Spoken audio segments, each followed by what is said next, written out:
Hello friend, मेरा नाम है साहिबाज। आप देख रहे हैं स्मार्ट एयर कूल सिस्टम। तो फ्रेंड, जैसे कि आपको एक स्प्लिट एसी का रोटरी कंप्रेसर आपके सामने दिख रहा है। जैसे कि ये 1.5 टन का रोटरी कंप्रेसर है। तो आज हम लोग इसके बारे में बात करेंगे और इसके बारे में जानेंगे, बहुत इंपॉर्टेंट चीज़ जानेंगे। बहुत से भाई लोग को नहीं पता है, इस वीडियो में आज हम क्लियर करना चाहते हैं। क्योंकि जब तक आप कंप्रेसर के बारे में नहीं जानिएगा, जब तक एक्यूमुलेटर के बारे में नहीं जानिएगा, जब तक आप गैस के बारे में नहीं जानिएगा, तब तक फील्ड में काम करने में थोड़ा बहुत मुश्किल होगा।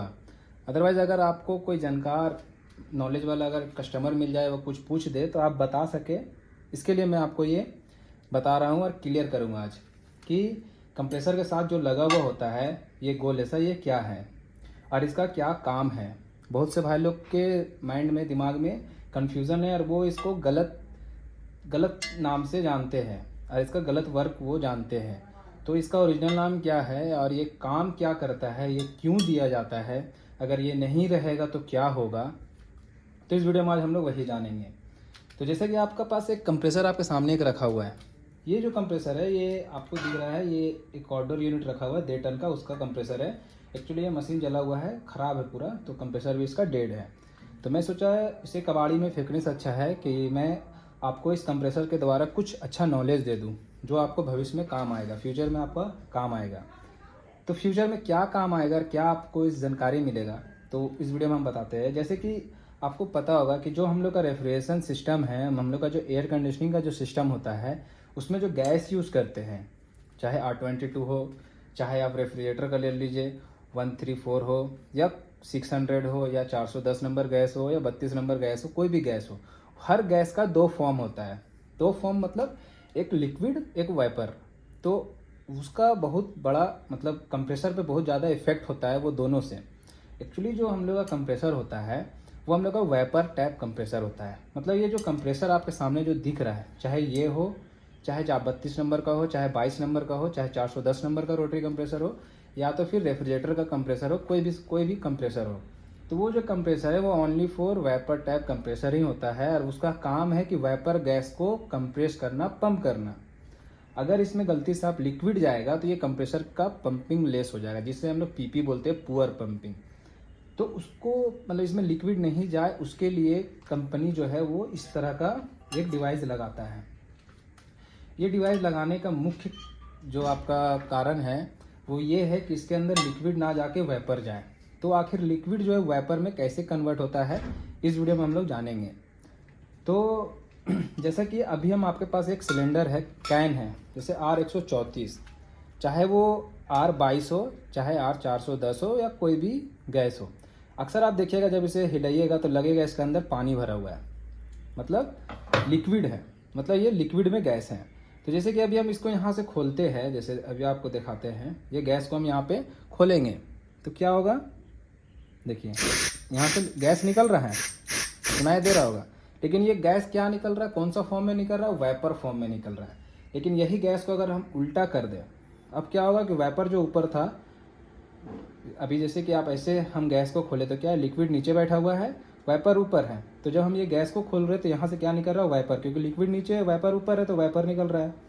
लेकिन अब इसे पलट दूंगा तो क्या होगा, जो लिक्विड था वो नीचे है, वाइपर ऊपर है। तो अब जो निकलेगा, पहले ऊपर से निकल रहा था तो वाइपर निकल रहा था, अगर अब नीचे से निकलेगा तो क्या निकलेगा, लिक्विड। जैसे कि वाइपर आपको दिख नहीं रहा था लेकिन लिक्विड आपको दिखेगा, देखिए लिक्विड आपको दिख रहा है। तो ये लिक्विड गैस है। तो लिक्विड गैस मोटा होता है।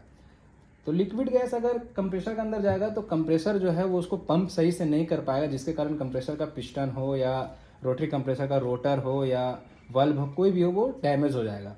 तो उसके लिए लगाया गया है एक्यूमुलेटर। एक्चुअली में इसका नाम होता है एक्यूमुलेटर। बहुत से भाई लोग इसको बोलते हैं रिसीवर। ये रिसीवर नहीं है, ये एक्यूमुलेटर है। इसका काम है जब लिक्विड गैस यहाँ से गया, तो अब इसके बारे में आप पूरा समझिए। इसके बारे में अगर आप समझ जाइएगा ये वर्क कैसे करता है तो आपको आसानी होगा। तो थोड़ा जूम करके हम आपको समझाते हैं। हाँ, तो जैसे कि आपको दिख रहा है, ये कनेक्शन कहाँ किया हुआ होता है हमारा, हमेशा सक्शन लाइन में।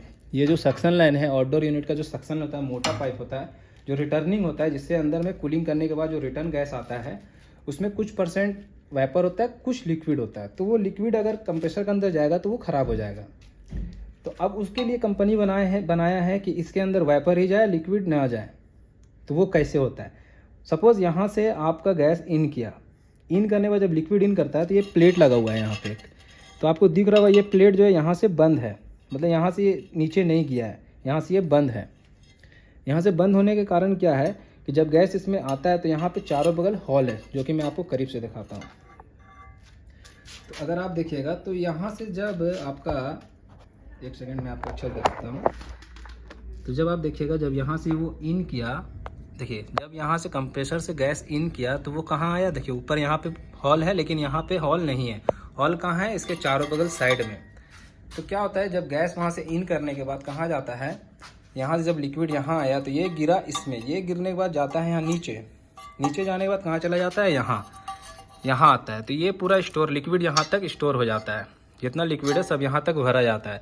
और ये कंप्रेसर कहाँ से खींचता है, देखिए ये पाइप यहाँ से ऊपर आया और ये यहाँ तक है, मतलब ये ऊपर से खींचेगा। तो क्या होता है लिक्विड यहाँ बैठते जाता है, इसके ऊपर में जो वाइपर रहता है, जैसा कि हम कंप्रेसर इसमें बताए थे आपको सिलेंडर में, यहाँ लिक्विड है यहाँ वाइपर है। तो जब हम इसको यहाँ से खोले तो क्या निकला, वाइपर, लिक्विड नहीं निकला, क्योंकि लिक्विड नीचे बैठा हुआ था। तो सेम प्रोसेस उसी तरह है, लिक्विड यहाँ पे बैठा रह जाता है, ऊपर से वाइपर को कंप्रेसर रिटर्न खींच लेता है। तो उसके कारण क्या होता है कि कंप्रेसर हम लोग का सेफ रहता है, ज़्यादा दिन तक चलता है।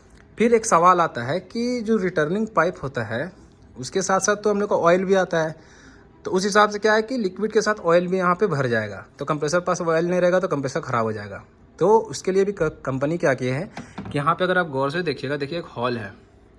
ये हॉल का क्या काम है, ये हॉल का काम है कि इसमें जो आपका ऑयल जो आ रहा है वो ऑयल धीरे धीरे कंप्रेसर को रिटर्न चला जाए, ऑयल यहाँ पे स्टोर नहीं हो। यहाँ पे सिर्फ only for liquid gas store होता है और ऊपर से ये वाइपर को सक कर लेता है। तो वाइपर फिर से कंप्रेसर में चला जाता है और कंप्रेसर जाने के बाद फिर से इसको कंप्रेस करके वाइपर को ये फिर से आपका डिस्चार्ज लाइन से कंडेंसर यूनिट में दे देता है। तो आई फ्रेंड आपको इतना में समझ में आ गया होगा कि एक्यूमुलेटर का क्या काम है। इसलिए मैं आज इसे कटिंग करके सोचा आपको इसका पूरा जानकारी दूं। तो आपको समझने को मिल गया होगा कि यहाँ से जब लिक्विड जाता है तो ये डायरेक्ट मतलब यहाँ से लिक्विड घुसा तो वो डायरेक्ट कंप्रेसर को नहीं जाता है। यहाँ से लिक्विड आने के बाद यहाँ नीचे बैठता है, नीचे बैठने के बाद जो ऊपर से इसका वाइपर है वो ओनली फॉर जाता है, लिक्विड वाइपर में बदलते जाता है और वो कंप्रेसर में चला जाता है। फिर इस हिसाब से ये रेफ्रिजरेशन साइकिल कंटिन्यू रहता है, तो इससे हम लोग का कंप्रेसर ख़राब नहीं होता है। तो फ्रेंड वीडियो आपको अच्छा लगा हो तो प्लीज़ हमारे यूट्यूब चैनल को सब्सक्राइब कीजिएगा, वीडियो को लाइक कीजिएगा। और अगर कुछ प्रॉब्लम हो तो आप हमें कमेंट के द्वारा पूछ सकते हैं। और आने वाले वीडियो में हम इसका फुल मतलब रेफ्रिजरेशन साइकिल के बारे में वीडियो बनाने वाले हैं, जिसमें हम एक एक चीज़ के बारे में बताएंगे किसका क्या काम है। क्योंकि देखिए काम सबको आता है, काम बहुत कोई को आता है, पर कारण नहीं पता कि ये क्यों लगाया गया है और इसका क्या काम है। तो हम आने वाले वीडियो में आपको उसके बारे में पूरा डिटेल्स में बताएंगे। तो हमारे यूट्यूब चैनल के साथ जुड़े रहे ताकि आपको महत्वपूर्ण जानकारी मिल सके। क्योंकि बहुत भाई को पता नहीं है कैपिलरी क्यों लगाया गया है, कंडेंसर क्यों लगाया गया है, इवेपोरेटर क्यों है, आउटडोर यूनिट में फ़ैन क्यों है। तो इसके बारे में मैं एक एक करके आपको सब वीडियो दूंगा।